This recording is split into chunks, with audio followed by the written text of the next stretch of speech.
Namaste, this is Abhinav Prakash and welcome to my video blog. We all know that the government of Haryana has passed a law, a disastrous law, which says that all the private sector companies in Haryana should be uh, hiring 75% of the labor force from Haryana itself. So it's a 75% reservation for the locals in all the private sector job with a salary below 50,000 rupee, which basically means the majority of the jobs.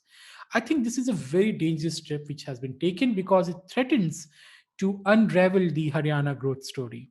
It actually threatens to uh, destroy all the gains made by Haryana in the recent past. Since 1990s at least, the Haryana has been performing good on the economic front, especially because of the Gurgaon sector, which is closer to Delhi, which is home to so many manufacturing companies and also IT companies and service sector companies. Uh, but what is very, very worrisome out here is that this law or this policy shows the extremely dangerous understanding of our politicians about economic process, economic growth, and the urban areas. And it also demonstrates the uncertainty and the arbitrariness, which is the hallmark of policy making in India, and which has always been the hallmark of policy making in India. We just don't know what our government can do tomorrow.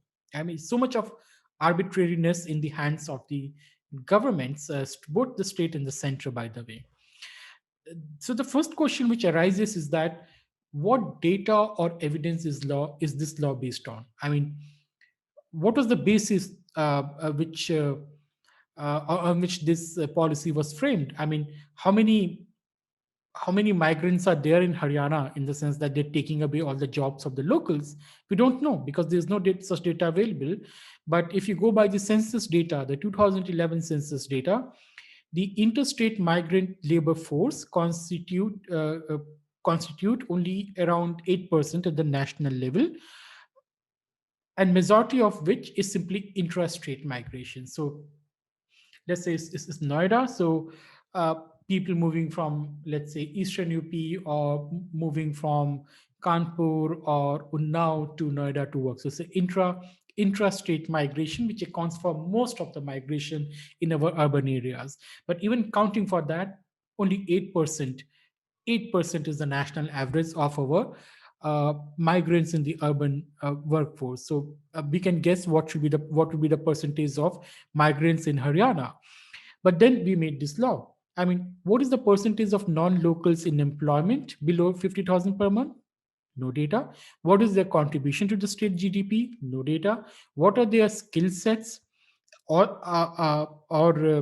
whether those skill sets are available locally? No data. What is the cost of building those skill sets locally? Let's say by education or by training? No data. What is the compliance cost of shifting or implementing such a massive shift in the labor force in a globally connected economy of Haryana? No data.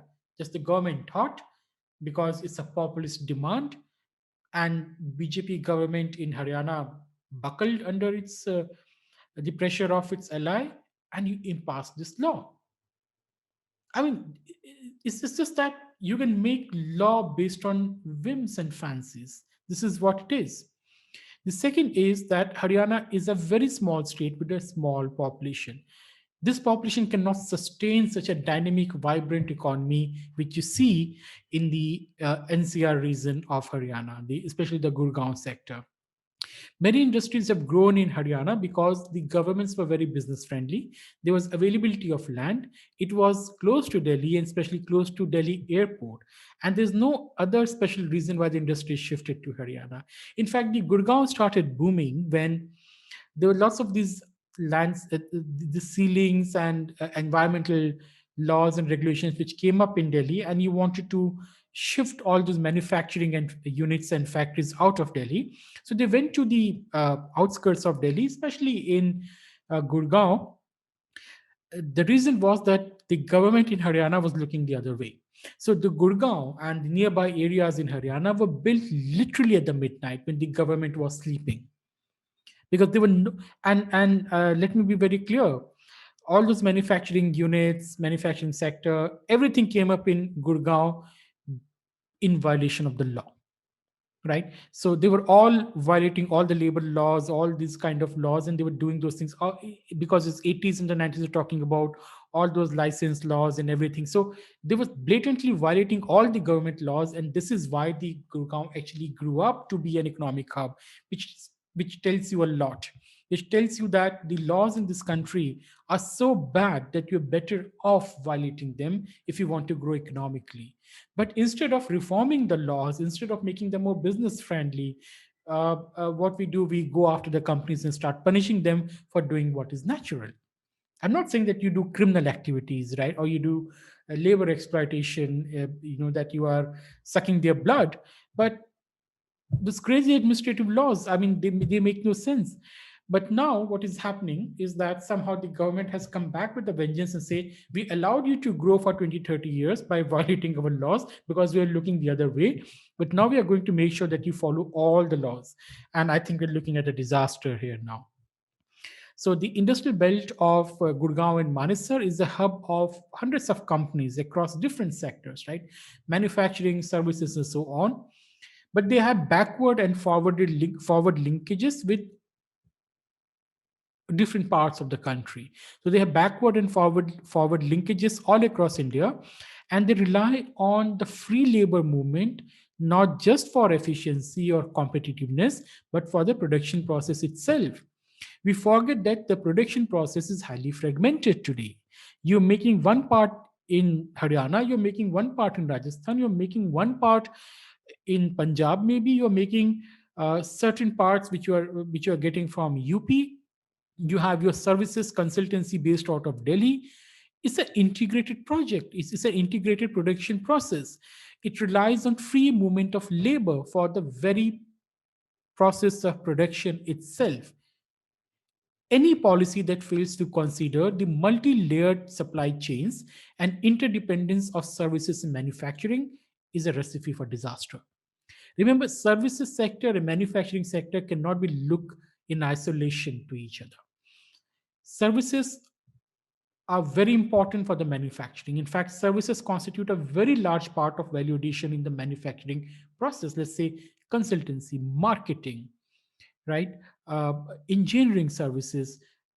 They are part and parcel of the manufacturing process. You cannot separate manufacturing and services anymore. But this is what this government is doing. You are overlooking all those complex supply chains which extend beyond your state borders. And then this is again a very big problem, is that we just don't understand the cities in this country, right? क्योंकि असली भारत गांव में रहता है, and all those crazy thing we keep talking about, which is not true, because if you look at the actual data, uh, not your faulty census data and so on, more than 50%, some would say 60% of India already lives in the urban areas. So the cities are, engines of economic growth. The cities of engines of innovation, and we have never understood that cities are so critical for the economic prosperity of the country. The great cities like Gurgaon grow because of their ability to attract talent and labor force from all across the world, not just India. And this is the same story with all the great cities. New York, London, they're also diverse, you know, because this is how they grow. The free movement of labor to those cities. The cities are hub of economic activities. Why? Because they can draw immigrants, they can attract immigrants. Immigration from outside is not happening to free ride on your prosperity.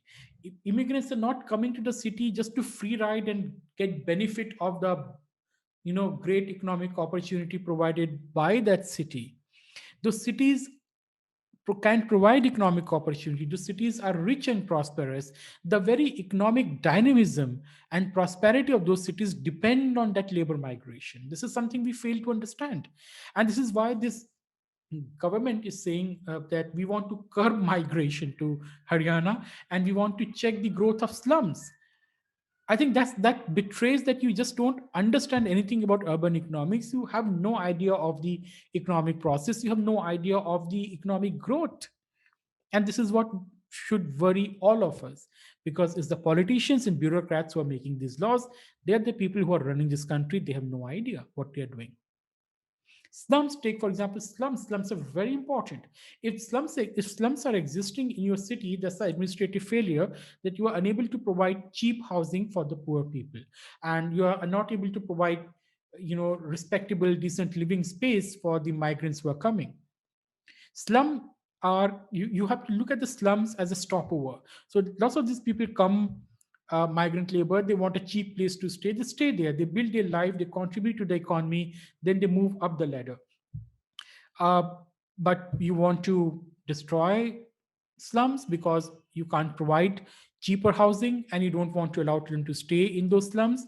You're basically cutting off the entire labor, you're cutting off that reservoir of labor which is present in the city to provide you services, and it will show up when the cost of everything just shoots up, right? Because those migrant laborers, and remember, most of the migrant laborers are intrastate laborers. So the slums are growing up in Haryana and Gurgaon, not because people from Bihar are landing up, right? Uh, uh, but also lots of people from northern Haryana and other parts of Haryana are also coming and staying in those cheaper accommodations. If you destroy them, if you curb them, if you cut them off without providing an alternative, you are looking at a rising cost of everything, from your the cost of the maid to the drivers, the security guards, everything, the economic cost of doing business, and even the living cost in the cities of Haryana will just go up. And it shows that the government has such a poor understanding of the uh, economic process in this country. Also, if you look at Haryana, it has 22 districts. 14 out of 22 districts of Haryana is part of the National Capital Territory. That includes parts of Rajasthan, of UP, and of course the state of Delhi, and there are plans to include few districts of Punjab. Now, what this law does, it confuses the economic boundary with the administrative boundary. Ghaziabad and Gurgaon are more linked together economically than Gurgaon or, let's say, the Northern Haryana. Northern Haryana might be linked to the cities of Punjab to a great extent. So you're confusing your economic boundary and administrative boundary, and you think that you can dictate it. You just can't do it. It's much easier to travel from Ghaziabad or Noida or Northern Delhi to Gurgaon and all those places of economic activity in Haryana than from the other parts of Haryana. You're fragmenting the economic geography, and you think that you are going to benefit from such disastrous policy. Also, this is a significant reversal of one nation, one market agenda of the government, because instead of removing impediments to the interstate trade and commerce and to leverage the economies of scale to foster competitiveness, to foster prosperity in manufacturing, you are basically restricting it, because you're restricting the most critical factor markets, the market for labor. Also, this law, if you read this law, and you should read this law, it's a very small law, and if you read it, it's very clear. It's a bureaucratic, it's a bureaucratic, bonanza. So it's a return of the dreaded Inspector Raj with the vengeance. And this is happening at a time when the central government is trying to reform the labor laws. So central government is staking its political capital to on those four labor codes, which drastically simplify the labor laws in this country. And here you're bringing in labor laws in a very regressive form, and then you are also bringing in the Inspector Raj. And this law applied to all the companies, societies, trust, limited liability partnership firms, and even any person employing more than 10%. And guess what? You will have officers, you will have bureaucrats who are going to ratify your recruitment. Now imagine that as a private company, you're going to hire people, then you have to get approval of a bureaucrat that, oh, your hiring is good, I am agreed to it. If you want to claim exemption. Maybe you can say that, well, for this particular job, I'm not getting anyone good enough from Haryana. The bureaucrat will decide whether your claim is right or not. Or he may say that, oh, no, no, you train this person for this job, I will not allow you to hire people from outside. The companies have to submit. And remember, this is not the MNCs we're talking about. We are basically talking about lots and lots of companies which are owned by Haryanvis, which are small and medium scale manufacturing. And then not just in Gurgaon, all across the Haryana, you have so many cities which are booming because they became part of the supply chain, which extends in the entire NCR region, and lots of it goes for export or contributes to the exports. So all of those small industries, medium scale industries, all of them will have to submit quarterly compliance report to the bureaucrat, who will then say, well, good enough, I'm satisfied. You know what this means. I don't have to spell it out. And then the bureaucrats will also have the power to inspect any premise on a single day notice. Now imagine that. This is harassment. What about ease of doing business? What about end of bureaucratic Raj? What about giving relief from uh, Inspector Raj? What about minimum government, maximum governance? I don't know what is happening out here. So this is a perfect recipe for rent seeking, harassment, and corruption. Nothing else will come out of it. The companies will be harassed to the debt, and the greatest hammer will fall on the small and medium scale industries, which employ lots of people, most of them below the salary of 50,000. The MNCs will be able to absorb the shock. They can outsource, they can not hire people in Haryana. They can adopt work from home model. So they say, okay, you sit in Lucknow and work from Lucknow. Who cares? But the what will happen to these small and medium scale industries? I think they're already suffering a lot because of the pandemic. I think this might be the last uh, shock they need. And the startups depend, because you can get a team from all across the country. They will shift to Gurgaon and they will do all this work. Now you're going to if the startup employs 20, 30 people, you're going to say 75% of that has to be from Haryana, because these startups can't pay high salaries in the beginning. So most of a large number of them might be, depending from the startup to startup, will be on a salary below 50,000. I think you're destroying the attractiveness of Gurgaon as a destination for startups. So they will start shifting to other parts of the Delhi NCR region. And this is what is going to happen. You will see over the years, over the coming, it's not going to happen immediately, because shifting production and other things is also very costly. But over the time, you will see they will start shutting shop, and they will shift to most likely Noida, because Greater Noida is anyways booming. You have lots of investment coming in. You have lots of manufacturing opening up in this part of the country, because Gurgaon is very crowded now. This entire industrial belt of Haryana, the costs have gone up. The land is very expensive. So anyways, the new factories like mobile assembly factories, they're all opening up in the Greater Noida region. And once the Jewar airport is built, when the RRTS is built, this Meerut Delhi RRTS, you will see this entire region of UP, this entire Meerut, Noida, Greater Noida will become the next hub, next metropolis of India. Uh, and the last point is that this law basically absolves the government from all the accountability of reforming the education system, of reforming the schools, of reforming the colleges, of reforming the vocational education. It absolves the government from any accountability of investing in the human resource, because it can deflect its failure, or let's say the lack of seriousness, by adopting this populist measure. This is what it is. And this is why India has been suffering for decades since the independence, that our political class, and see, we can't even blame the political class entirely, because this is what the people want ultimately, because our polity is geared towards destruction of private enterprise. There's no other way to put it, right? We just somehow don't like private enterprise. We want to destroy it by one thing or the other. Look at this entire Adani Ambani, uh, you know, tantrum thrown at the government by the opposition as if being Adani and Ambani is a bad thing. We hate private sector, we hate private enterprise, we hate businessman, we abuse our businessman. Uh, Point is that maybe the people of Haryana want to go back to the farming, so maybe they can do the farming peacefully if they don't stand up and say, well, what is happening is wrong, because this is going to affect them. This will cause the slow outflow of the companies from Haryana, and this is going to be quite disastrous. So I think the government will have a rethink on this law. They will realize that this is not a good thing that they have done.